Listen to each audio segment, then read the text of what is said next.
Hello, my name is Kwajelyn Jackson, and I'm the Executive Director of Feminist Center for Reproductive Liberation. We are the reproductive health center that is featured in the short documentary film The Devil is Busy, now playing on HBO.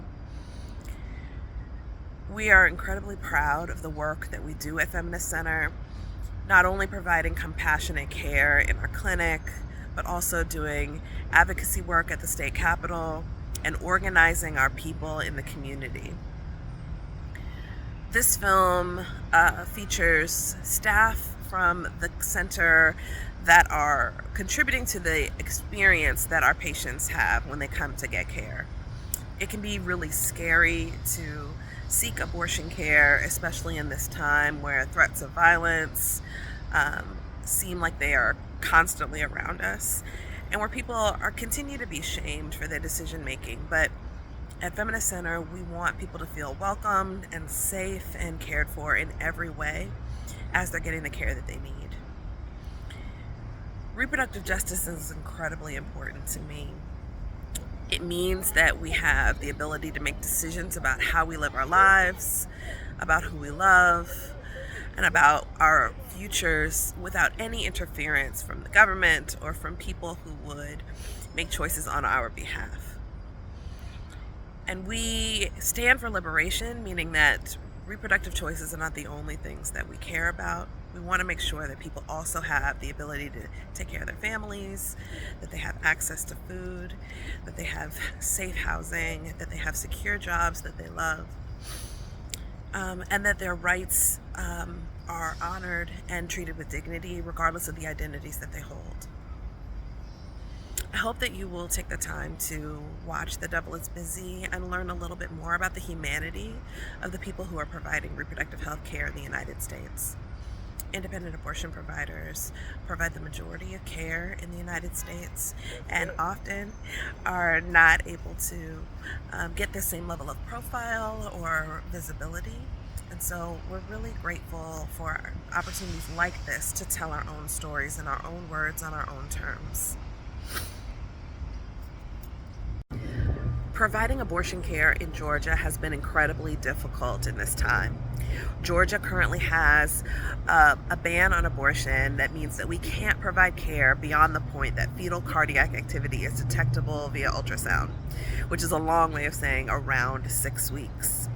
But there are limited exceptions, and we continue to see people within that period of time who are coming in for care earlier and earlier, who are victims of sexual crimes, who have fatal anomalies to their pregnancy that would not allow for that fetus to survive outside the womb.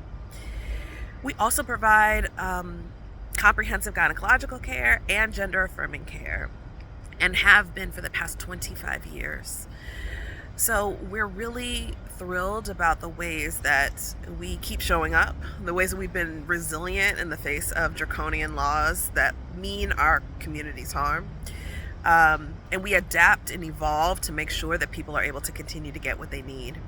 We've just recently started offering postpartum services because the ability for folks to have safe, healthy pregnancies and be able to parent the children that they have are part of our reproductive justice framework and are just as important as abortion care. Until you've experienced it, you don't know what it's like to have to walk through crowds of people yelling and screaming at you through bullhorns and microphones about how you are a sinner, how you are offending God, and how you're going to hell. It can be extremely distressing to have to go through that every single day. But our staff, our security staff, our admission staff, our call center staff, our clinic staff have to endure that kind of rhetoric when they come to work, because people gather at the foot of our driveway and shame us for the work that we do and shame our patients for receiving health care that they deserve. This feature film, or this short documentary, profiles the ways that our protesters talk about us, but how that is different and distinct from the ways that our staff hold their own faith and think about their own relationships with the God they serve. So I hope that you will watch this film to get a different perspective, to understand that reproductive health, rights, and justice are not antithetical to faith traditions, that many of the people who come to us for care hold traditions and faith that are really important to them, and as do our employees. And that doesn't mean that we are not deserving of dignity and care. It doesn't mean that we are unworthy. I hope that you'll get a moment to spend a day with Tracy and our other staff to understand exactly what we go through and trying to make sure that we are building a liberated future for everyone. Thank you.